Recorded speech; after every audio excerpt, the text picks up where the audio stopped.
కట్టు తప్పదు, క్రమశిక్షణ మరవొద్దు అని టీడీపీ ఎంపీలు, ఎమ్మెల్సీలు, ఎమ్మెల్యేలు, ఇతర ముఖ్య నేతలకు ఆ పార్టీ అధినేత ఏపీ ముఖ్యమంత్రి చంద్రబాబు స్పష్టం చేశారు. ఇసుక, మద్యం, ఇతర దందాల్లో జోక్యం చేసుకోవద్దని సూటిగా చెప్పారు.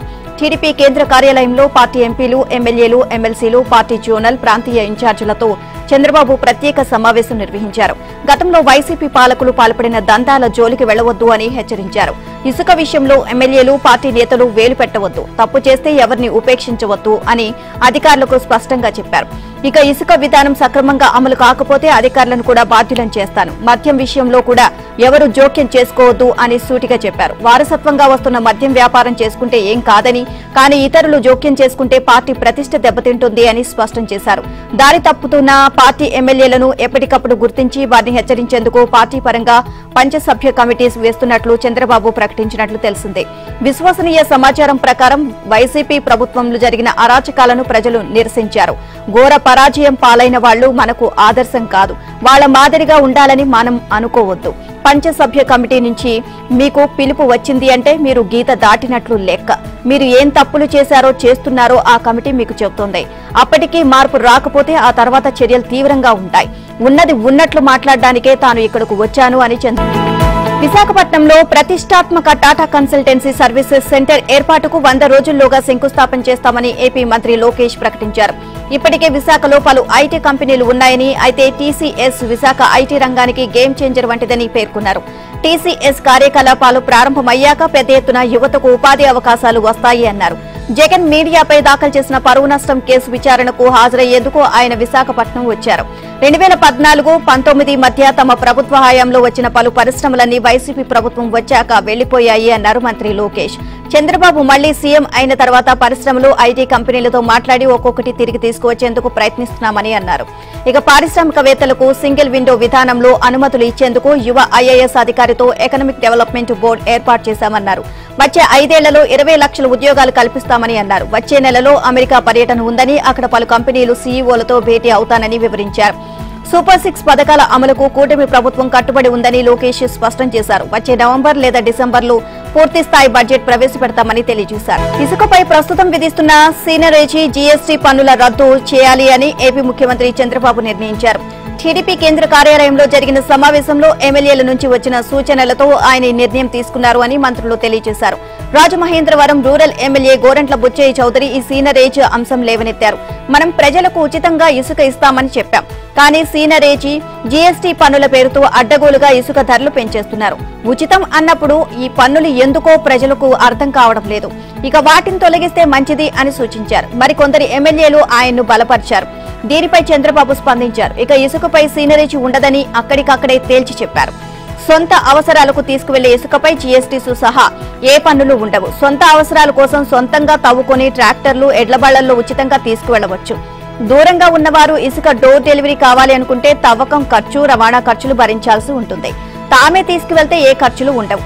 సీనరేజీ, జీఎస్టీ తీసివేయడం వల్ల ప్రభుత్వానికి ఏడాదికి 270 కోట్ల ఆదాయం పోతుంది.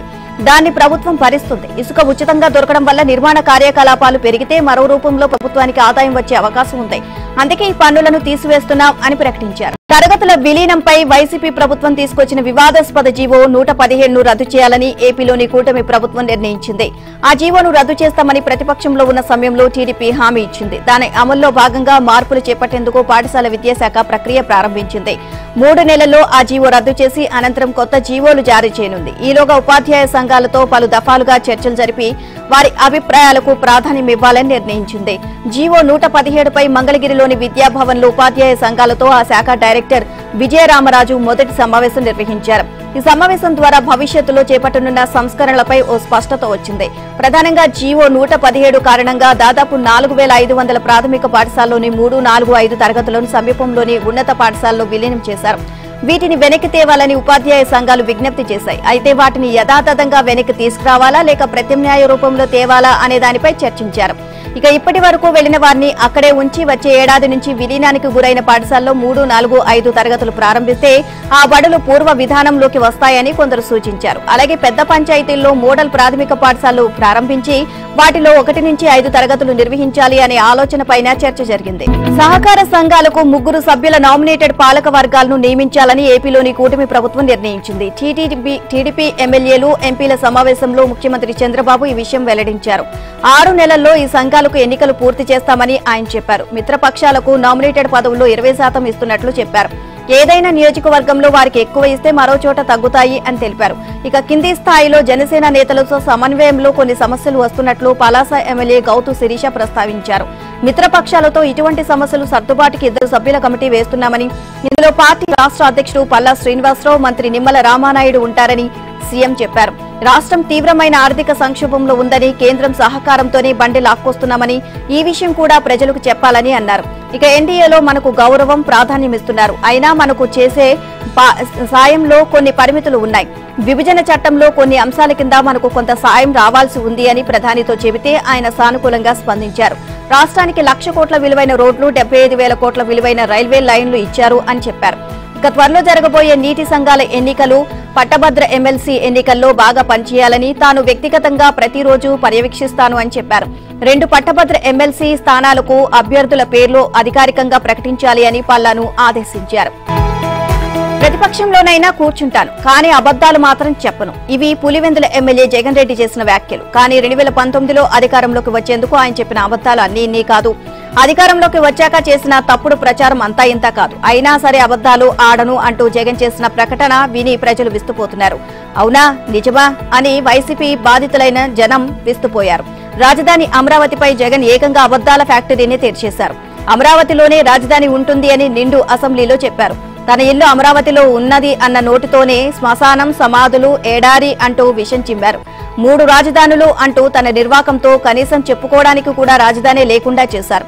2019లో బాబాయ్ మాజీ మంత్రి వైఎస్ వివేకానందరెడ్డి హత్యను తొలుత గుండెపోటుగా జగన్ చిత్రీకరించారు. అనంతరం అది టీడీపీ అధ్యక్షుడు నారా చంద్రబాబు నాయుడు చేయించిన హత్యగా ఆరోపించారు. కానీ చివరకు వివేకానందరెడ్డి హత్యలో చంద్రబాబు పాత్రే లేదని స్వయంగా సీబీఐనే తేల్చి చెప్పింది. బాబాయ్పై గొడ్డలి వ్యవహారంలో జగన్ చెప్పినన్ని అబద్దాలేనని లోకానికి తెలిసిపోయింది. అధికారంలోకి వచ్చిన వెంటనే సంపూర్ణ మద్యపాన నిషేధాన్ని దశలవారీగా అమలు చేస్తామని రాష్ట్రంలో మహిళలకు జగన్ వాగ్దానం చేశారు. కానీ జగన్ పదవిలో ఉన్న 5 ఏళ్లలో ఏ దశలోనూ మద్యపాన నిషేధం గురించి ఆయన పట్టించుకోలేదు. మరి ఇది అబద్ధపు వాగ్దానం కాదా అని మహిళలు ప్రశ్నిస్తున్నారు. ఏపీలో మద్యం షాపుల పక్కన పర్మిట్ రూమ్లు ఏర్పాటు చేసుకునే అవకాశాన్ని కొత్త పాలసీలో పెట్టకపోవడంతో ప్రభుత్వ ఆదాయానికి గండిపడింది. కొత్త మద్యం పాలసీలో తీసుకున్న ఈ నిర్ణయం కారణంగా 170 కోట్ల ఆదాయం కోల్పోయింది. మరోవైపు బార్ల యాజమాన్యాలకు భారీగా మేలు చేకూరనుంది. షాపుల పక్కన మద్యం తాగేందుకు పర్మిట్ రూములకు అనుమతి ఇవ్వకపోవడంతో బార్లకు ఆదాయం పెరిగే అవకాశం ఏర్పడింది. ఇక గతంలో ప్రైవేట్ పాలసీల్లో పర్మిట్ రూములను అనుమతి ఇచ్చారు. దీంతో ఒక్కో షాపు నుంచి ప్రభుత్వానికి 5 లక్షలు ఆదాయం వచ్చేది. అయితే జగన్ సర్కార్ దశలవారీగా మద్యపాన నిషేధం అంటూ పర్మిట్ రూముల విధానం తొలగించింది. కూటమి ప్రభుత్వం వచ్చాక మళ్లీ ప్రైవేటు మద్యం పాలసీ ప్రకటించినా పర్మిట్ రూములకు అనుమతి ఇవ్వలేదు. గత వైసీపీ ప్రభుత్వం తీసుకున్న నిర్ణయాన్ని కొనసాగించడంపై అనుమానాలు ఏర్పడుతున్నాయి. ఉద్దేశపూర్వకంగా బార్లకు మేలు చేసేందుకు ఈ నిర్ణయం తీసుకున్నారు అనే విమర్శలు వస్తున్నాయి. మరి పర్మిట్ రూములు పెట్టుకోవాలి అంటే లైసెన్స్ అదనంగా ఏడాదికి 5 లక్షలు చెల్లించాలి. సాధారణంగా పర్మిట్ రూములు అక్కర్లేదు అనే లైసెన్సీలు ఉండరు. ఇక ఇటీవల నిర్వహించిన లాటరీలో 3,396 ప్రైవేట్ షాపులకు 5 లక్షల చొప్పున 169 కోట్ల ఒక్క విడతలో వచ్చాయి. ఇక త్వరలో గీతా వృత్తి కులాలకు కోసం రిజర్వ్ చేసిన 340 షాపులకు నోటిఫికేషన్ ఇవ్వనున్నారు. ఏపీలో రేషన్ షాపుల విభజన ప్రక్రియకు బ్రేకులు పడుతున్నాయి. ఈ ప్రక్రియ హేతుబద్ధంగా జరగడం లేదని, తాము ఆర్థికంగా నష్టపోతున్నామంటూ పలువురు రేషన్ డీలర్లు వేర్వేరుగా హైకోర్టును ఆశ్రయిస్తున్నారు. ఏలూరు జిల్లా ద్వారగా తిరుమల మండలం నుంచి 2, తెనాలి పట్టణం నుంచి 1, ఇక విశాఖపట్నం నుంచి 11 మంది డీలర్లు రిట్ పిటిషన్లు వేశారు. వీటిపై విచారణ చేపట్టిన న్యాయస్థానం వారి షాపుల బైఫరిఫికేషన్ ప్రక్రియను నిలుపుదల చేయాలని ఉత్తర్వులు జారీ చేసింది. దీంతో మరికొందరు డీలర్లు కోర్టులో పిటిషన్లు వేసేందుకు సిద్దమవుతున్నారు. దీంతో కూటమి ప్రభుత్వం ఇంతకు ముందు ప్రకటించిన షెడ్యూల్ ప్రకారం రేషన్ షాపుల విభజన ప్రక్రియ నిలిచిపోయే పరిస్థితి ఏర్పడనుంది. తమ దుకాణాల పరిధిలో తక్కువ కార్డులు ఉండడంతో ప్రతి నెలా వచ్చే కమిషన్ డబ్బులు షాపుల అద్దెకు కూడా సరిపోని పరిస్థితి ఎక్కువ మంది డీలర్లు ఎదుర్కొంటున్నారు. ఈ నేపథ్యంలో ప్రజా పంపిణీ వ్యవస్థను గాడిలో పెట్టేందుకు సర్కార్ శ్రీకారం చుట్టింది. రాష్ట్రంలో ప్రస్తుతం 800 కంటే ఎక్కువ కార్డులు ఉన్న రేషన్ షాపులు 2774 ఉన్నట్లు పౌర సరఫరాల శాఖ గుర్తించింది. ఇక వాటిని విభజించి కొత్తగా మరో 2774 షాపులను ఏర్పాటు చేయాలని నిర్ణయించింది. అన్ని రేషన్ షాపులకు సమాన ప్రాతిపదికన కార్డులు సర్దుబాటు చేసి రేషన్ దుకాణాల నిర్వహణకు లాభదాయకంగా మార్చాలి అని నిర్ణయం తీసుకుంది. అయితే 2007లో జారీ చేసిన జీవో 35 ప్రకారం రేషనలైజేషన్ ప్రక్రియను కొనసాగించడం సరికాదు అని డీలర్లు అభ్యంతరాలు వ్యక్తం చేస్తున్నారు. తెలంగాణ ప్రభుత్వ ప్రతిష్టాత్మక ప్రాజెక్ట్ యంగ్ ఇండియా స్కిల్స్ యూనివర్సిటీకి భారీ విరాళం అందింది. దానికి అదానీ ఫౌండేషన్ 100 కోట్ల విరాళాన్ని అందించింది. ప్రముఖ పారిశ్రామికవేత్త అదానీ గ్రూప్ చైర్మన్ గౌతమ్ అదానీ సచివాలయంలో సీఎం రేవంత్ రెడ్డిని కలిసి ఈ మేరకు చెక్ అందించారు. ప్రభుత్వం నెలకొల్పనున్న స్కిల్స్ యూనివర్సిటీకి తమ గ్రూపు సహకారం ఉంటుంది అని హామీ ఇచ్చారు. ఇక స్కిల్స్ యూనివర్సిటీని ప్రకటించిన తర్వాత కార్పొరేట్ కంపెనీల నుంచి అందిన అతి పెద్ద విరాళం ఇదేనని అన్నారు. ఇక రాష్ట్రంలో యువతకు నైపుణ్య శిక్షణ అందించి ఉపాధి అవకాశాలు పెంచాలి అన్న లక్ష్యంతో స్కిల్స్ యూనివర్సిటీని సీఎం రేవంత్ రెడ్డి ప్రకటించారు. రంగారెడ్డి జిల్లా కందుకూరు మండలం మీర్ఖాన్ పేటలో 150 ఎకరాలు ఏర్పాటు కానున్న వర్సిటీకి ఆగస్టు 1వ తేదీన శంకుస్థాపన చేశారు. ప్రముఖ పారిశ్రామికవేత్త మహీంద్రా గ్రూప్ చైర్మన్ ఆనంద్ మహీంద్రాను దీనికి చైర్మన్ గా నియమించారు. ఇక వర్సిటీ నిర్వహణ పూర్తి బాధ్యతలను మీపైనే పెడుతున్నాము అని గత నెల 19న నిర్వహించిన వర్సిటీ తొలి బోర్డు ఆఫ్ డైరెక్టర్ల సమావేశంలో సీఎం రేవంత్ రెడ్డి ఆనంద్ మహీంద్రాను ఉద్దేశించి స్పష్టం చేశారు. రాష్ట్ర యువతకు అంతర్జాతీయ స్థాయి నైపుణ్యాలను పెంపొందించడమే ప్రభుత్వ లక్ష్యమని వివరించారు. కాంగ్రెస్ అగ్ర నాయకురాలు సోనియా గాంధీ పుట్టినరోజు నాటికి ప్రతి రైతుకు 2 లక్షల రుణమాఫీని పూర్తి చేస్తామని తెలంగాణ వ్యవసాయ శాఖ మంత్రి తుమ్మల నాగేశ్వరరావు అన్నారు. గతంలో ప్రధాని మన్మోహన్ సింగ్ హయాంలో దేశవ్యాప్తంగా 70,000 కోట్ల మేర రుణమాఫీ చేశారని, ఆ తర్వాత సీఎం రేవంత్ ఒకేసారి 31,000 కోట్లు మాఫీ చేస్తున్నారని గుర్తు చేశారు. వికారాబాద్ జిల్లా మర్పల్లిలో నిర్వహించిన మర్పల్లి మార్కెట్ కమిటీ పాలక వర్గ ప్రమాణ స్వీకారానికి స్పీకర్ గడ్డం ప్రసాద్ కుమార్ తో కలిసి మంత్రి హాజరయ్యారు. త్వరలోనే ఎకరాకు 7,500 చొప్పున రైతు భరోసా అందిస్తామన్నారు. ఎన్నికల్లో ఇచ్చిన హామీ ప్రకారం వచ్చే బడ్జెట్లో వ్యవసాయ రైతు కూలీలకు నిధులు కేటాయిస్తామని అన్నారు. స్పీకర్ ప్రసాద్ కుమార్ కు మంత్రి పదవి ఇస్తే బాగుండేదని వికారాబాద్ ప్రజలు కోరుకున్నారని, కానీ ఇప్పుడు సీఎంతో సహా మొత్తం మంత్రివర్గమంతా ఆయన ఆధీనంలోనే ఉంది అని గుర్తు చేశారు. స్పీకర్ కు కోపం వస్తే మామూలుగా ఉండదని, ఆయన దగ్గర మంత్రివర్గం మొత్తం ఒళ్లు దగ్గర పెట్టుకుని ఉంటుంది అని వ్యాఖ్యానించారు. పాలమూరు ఎత్తిపోతల పథకం పూర్తయితే వికారాబాద్ ప్రాంతం సస్యశ్యామలం అవుతుంది అన్నారు. రేవంత్ రెడ్డి నాయకత్వంలో ఈ ప్రాజెక్టు పూర్తవుతుంది అని ఆశాభావాన్ని వ్యక్తం చేశారు.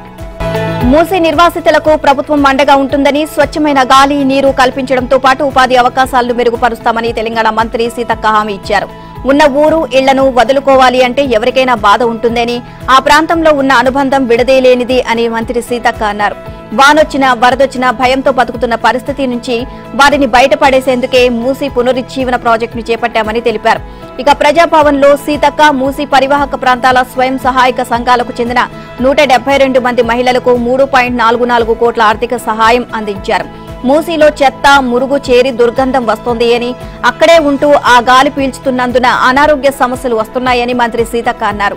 మూసీ పరివాహక ప్రాంత మహిళా సంఘాలకు 17 రకాల అవకాశాలు కల్పిస్తామని, కుట్టు మిషన్లు అందించి ఉపాధి కల్పిస్తామని తెలిపారు. స్కూల్ డ్రెస్లు కుట్టుకోవడానికి మూసీ నిర్వాసితులకు ప్రథమ ప్రాధాన్యమిస్తాము అని అన్నారు. పిల్లలకు గురుకులాల్లో ఉచితంగా అడ్మిషన్ కల్పిస్తామని హామీ ఇచ్చారు.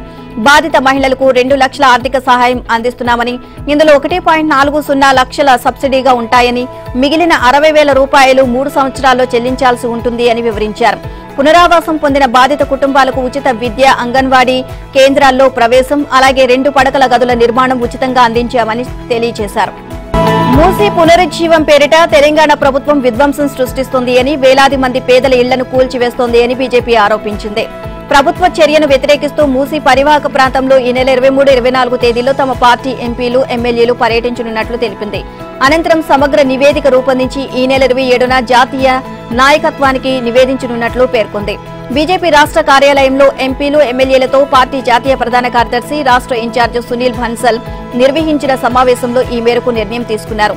దీంతో పాటు పార్టీ సభ్యత్వ నమోదు, హైడ్రా, మూసీ ప్రక్షాళన, ఎమ్మెల్సీ ఎన్నికలు, స్థానిక సంస్థల ఎన్నికల సన్నద్ధతో పాటు రాష్ట్రంలో తాజా రాజకీయాలపై చర్చించారు.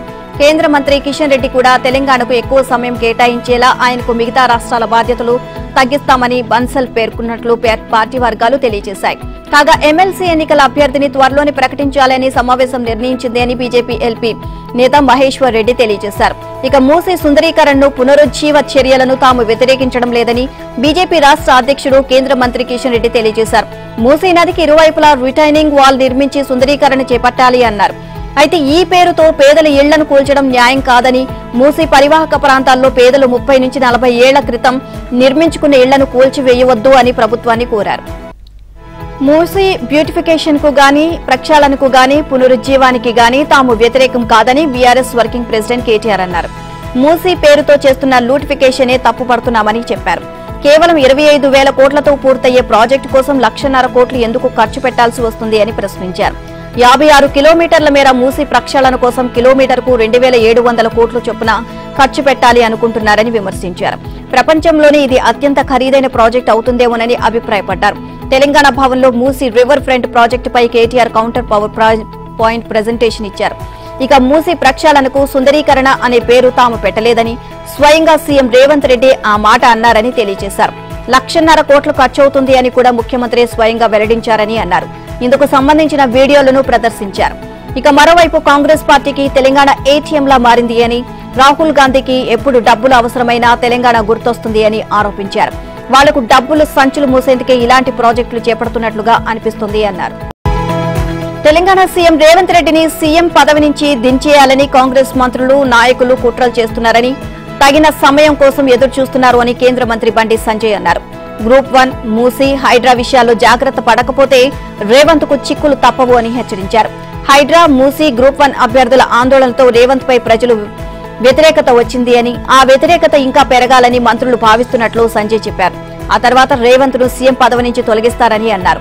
గ్రూప్ 1 అభ్యర్థుల ఆందోళనతో కాంగ్రెస్ ప్రభుత్వం మనుగడే ప్రశ్నార్థకంగా మారే ప్రమాదం ఉంది అన్నారు. ఇక కరీంనగర్ లోని ఎంపీ కార్యాలయంలో ఏర్పాటు చేసిన సమావేశంలో బండి సంజయ్ పాల్గొన్నారు. గ్రూప్ 1 మెయిన్స్ పరీక్షలను రీషెడ్యూల్ చేయాలని, మొండిగా వ్యవహరించవద్దు అని రాష్ట్ర ప్రభుత్వాన్ని డిమాండ్ చేశారు. గ్రూప్ 1 అభ్యర్థులపై పోలీసులు విచక్షణారహితంగా లాఠీచార్జ్ చేయడాన్ని బీజేపీ తీవ్రంగా ఖండిస్తోంది అన్నారు. తమ పార్టీ రాష్ట్ర అధ్యక్షుడు కేంద్ర మంత్రి కిషన్ రెడ్డి ఆదేశాల మేరకు అశోక్ నగర్ వెళ్లి గ్రూప్ 1 అభ్యర్థులకు సంఘీభావం తెలుపుతామని అన్నారు. ఇక కాంగ్రెస్ ప్రభుత్వం రాజ్యాంగ స్ఫూర్తికి విరుద్ధంగా జీవో 29ను తీసుకువచ్చింది అని, చేసిన తప్పును సరిదిద్దుకోకుండా రాక్షసంగా వ్యవహరిస్తోంది అని ఆగ్రహాన్ని వ్యక్తం చేశారు. నిరుద్యోగులకు బ్రాండ్ అంబాసిడర్ లాగా కేటీఆర్ ఫోజులు కొడుతున్నారు అని, బీఆర్ఎస్ కు నిరుద్యోగుల గురించి మాట్లాడే అర్హతే లేదు అని ఆయన స్పష్టం చేశారు. తెలంగాణలోని గ్రూప్ 1 మెయిన్స్ అభ్యర్థులకు ఊరట. ఇక మెయిన్స్ పరీక్షల నిర్వహణకు ఉన్న అడ్డంకులను హైకోర్టు తొలగించింది. ప్రిలిమ్స్ ను రద్దు చేయాలి అని, ఫైనల్ కిలో తప్పులు ఉన్నాయని, రీనోటిఫికేషన్ ఇవ్వడం చెల్లదు అని, ఎస్టీ రిజర్వేషన్ల పెంపు చెల్లదు అంటూ వివిధ కారణాలతో దాఖలైన పలు అప్పీలు పిటిషన్లను హైకోర్టు ధర్మాసనం కొట్టివేసింది. ఈ సందర్భంగా మెయిన్స్ పరీక్షలకు ఇప్పటికే అన్ని ఏర్పాట్లు పూర్తయ్యాయి. 90% మంది అభ్యర్థులు హాల్ టికెట్లు కూడా డౌన్లోడ్ చేసుకున్నారు. ఇక ఇప్పటికే 2 సార్లు ప్రిలిమ్స్ పరీక్ష రద్దయింది. మూడోసారి కూడా రద్దయితే వ్యవస్థపై విశ్వాసమే పోతుంది. పరీక్షలు జరుగుతాయి అనే నమ్మకం అభ్యర్థులలో కలగదు.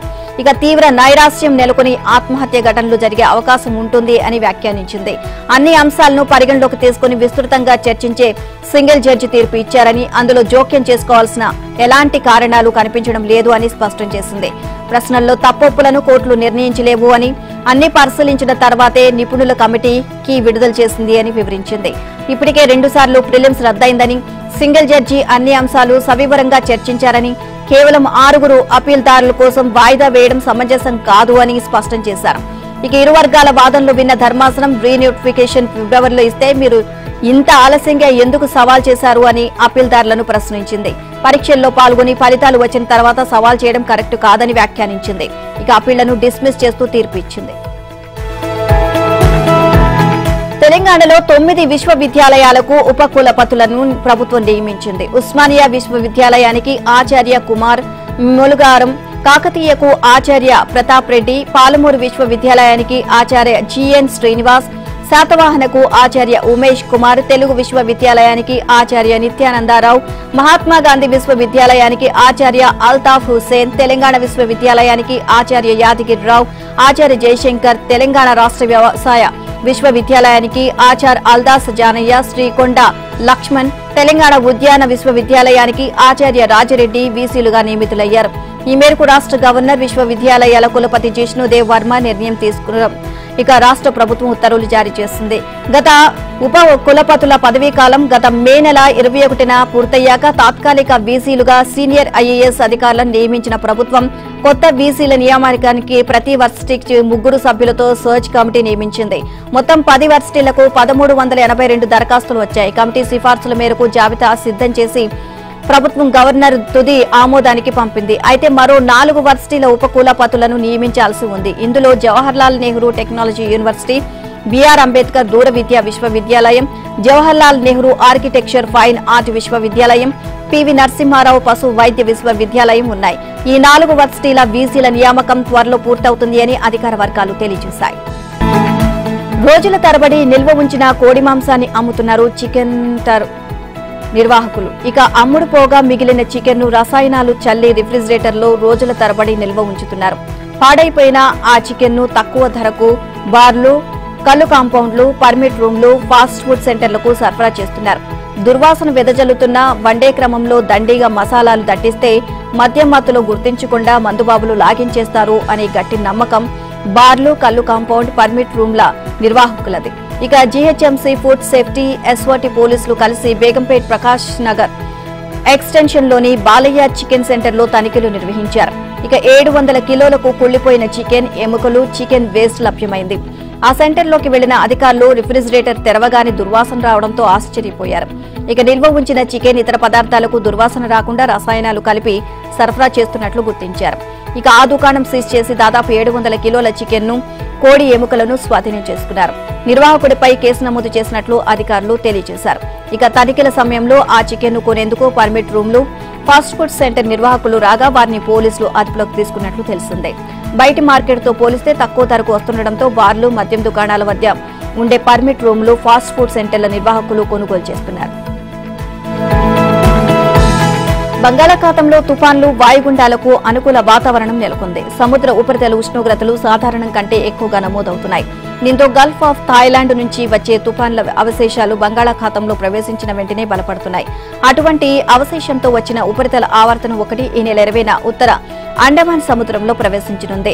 దీని ప్రభావంతో 21 లేదా 22న తూర్పు మధ్య బంగాళాఖాతంలో అల్పపీడనం ఏర్పడనుంది. ఇది 24న వాయుగుండంగా బలపడి వాయువ్యంగా పయనించే క్రమంలో దక్షిణ ఒడిశా, దానికి ఆనుకొని ఉత్తరాంధ్ర తీరం దిశగా వస్తోంది అని ఇస్రో వాతావరణ నిపుణులు తెలియజేస్తున్నారు. మరోవైపు అల్పపీడన ప్రభావంతో తెలంగాణలో అక్కడక్కడ భారీ వర్షాలు కురిసే అవకాశం ఉందని హైదరాబాద్ వాతావరణ కేంద్రం తెలిపింది. ఇక ఈ నెల 21 వరకు ఎల్లో అలర్ట్ జారీ చేసింది. అన్ని జిల్లాల్లో వర్షాలు కురిసే అవకాశం ఉందని, ముఖ్యంగా ఆసిఫాబాద్, ఆదిలాబాద్, మంచిర్యాల, జగిత్యాల, నిర్మల్, నిజామాబాద్, కామారెడ్డి, జయశంకర్, భూపాలపల్లి, ములుగు జిల్లాలో భారీ వర్షాలు కురిసే అవకాశం ఉంది అని తెలియజేసింది. రాగల 3 రోజుల పాటు కొన్ని జిల్లాల్లో ఉరుములు, మెరుపులు, ఈదురుగాలులతో తేలికపాటి నుంచి మోస్తరు వర్షాలు కురిసే అవకాశం ఉంది అని తెలిపింది.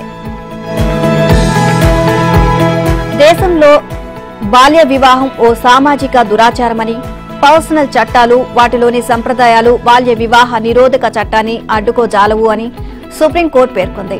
మైనర్ గా ఉన్నప్పుడే వివాహం చేయడం వల్ల తనకు నచ్చిన జీవిత భాగస్వామిని ఎంచుకునే అవకాశం సదరు వ్యక్తులు కోల్పోతారు అని గుర్తు చేసింది. బాల్య వివాహ నిరోధక చట్టాన్ని సమర్థవంతంగా అమలు చేసేలా ఆదేశాలు జారీ చేయాలని కోరుతూ సేవ అనే స్వచ్ఛంద సంస్థ దాఖలు చేసిన పిల్పై ప్రధాన న్యాయమూర్తులతో కూడిన ధర్మాసనం విచారణ జరిపి 141 పేజీల తీర్పును వెలువరించింది.